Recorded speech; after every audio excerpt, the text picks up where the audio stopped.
যে গান ব্যথা হয় মানুষেরই কান্নায়, বুক ভরা তার বেদনাতে, সেই গান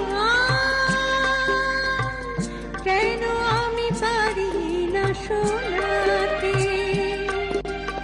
যে গান